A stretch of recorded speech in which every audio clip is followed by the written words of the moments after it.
Well, hello there, Cancer. It's October 2020, Didici here again from astrology.com.au. Let's start your animation here to show you exactly what's happening. And really quite a significant month for you and for all of us. As we can see here, firstly on the 2nd, the full moon occurring there in your 10th house with the retrograde Mars. And that's important because it has everything to do with your work and professional activities. Your rule of the moon, full in the 10th house. It's a great kickstart to the month and shows us your focus is definitely on that. Some abrupt, unexpected twists and turns may occur there as the moon hits the midpoint between Mars and Uranus. That's an important one. That can be rather volatile, and it actually happens there in the area of your social activities. Notice also that the 7th house, which has had all of these retrograde planets for some months now, Jupiter, Pluto, Saturn, causing all of these issues there in this marital or business relationship sense, is set now to move forward, to release you from some of the setbacks that you've had in that area. I'm happy to know that. I'm happy for you. It's important that your relationships work. Still a few problems there. Look, you see this square aspect.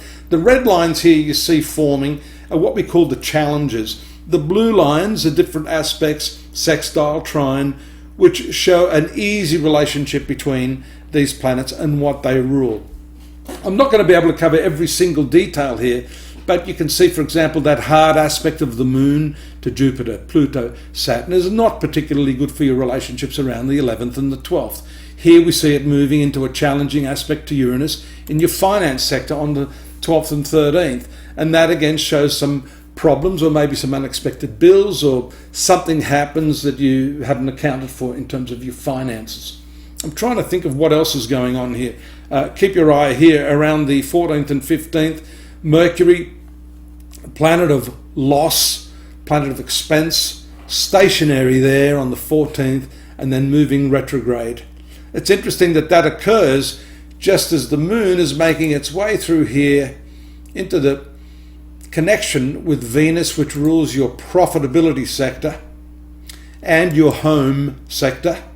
And this home sector is very important. These 3 points I've just made, particularly important because the new moon, there it is there on the 17th, occurs in this 4th sector or domestic area. A new phase or chapter beginning for you there in that part of your life. The retrograde Mercury increases the power of a planet.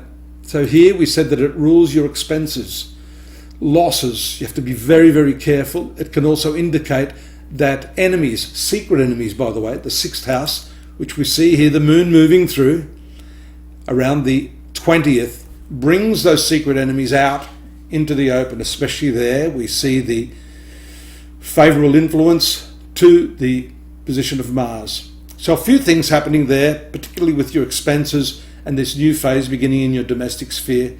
That I think has to do with money being spent. Could be furniture, could be extensions, could be beautifying the place, could be just doing something nice to create more space and a comfort zone for yourself in your domestic sphere around those dates. The movement of that retrograde Mercury is a bit of a problem. Notice that it's in the sector, the 5th house, sector of children, and the position of the sun transiting in there around the 23rd, 24th. So there could be expenses associated with your children. If you're single, expenses associated with your lover. And I've seen many women, if you're a female watching this presentation, getting caught out there handing out money. Don't do that, especially under the retrogression. It means that you're not acting with all of the facts and figures up here. Don't make decisions based upon impulse. And that's quite likely too, because we see here towards the end of the month, the moon will make its way back into the 10th house. That's a good position for you. It's a brightening moon, but that impulse and the retrograde motion of Mars, which is your career planet, again has a lot to say about things being on hold in your work. And so when there's a contact there between your ruler, which is, I'm getting attacked here, your ruler and the planet regulating your work, they are peak periods when your energy is going to be focused on discussions with your employer. Notice again that hard aspect. We talked about the red lines there.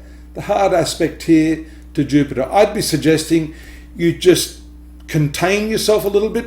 The moon and Jupiter can show that you're effusive, a little bit overwhelming to other people. You can be impulsive and you can be a little bit aggressive. There could be something that you want to achieve, something that you've been stonewalled on, hamstrung with, and you might be reacting quite strongly. Again, notice that midpoint connection there. The moon is going to move midway between Mars and Uranus, both of these planets retrograde.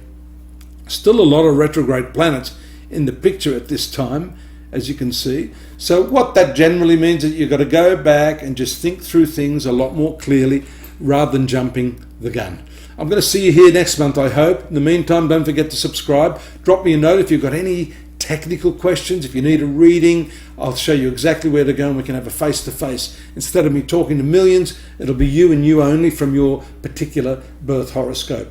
Daily, monthly, weekly, yearly, and lots of free readings at astrology.com.au. We've got it mentioned below.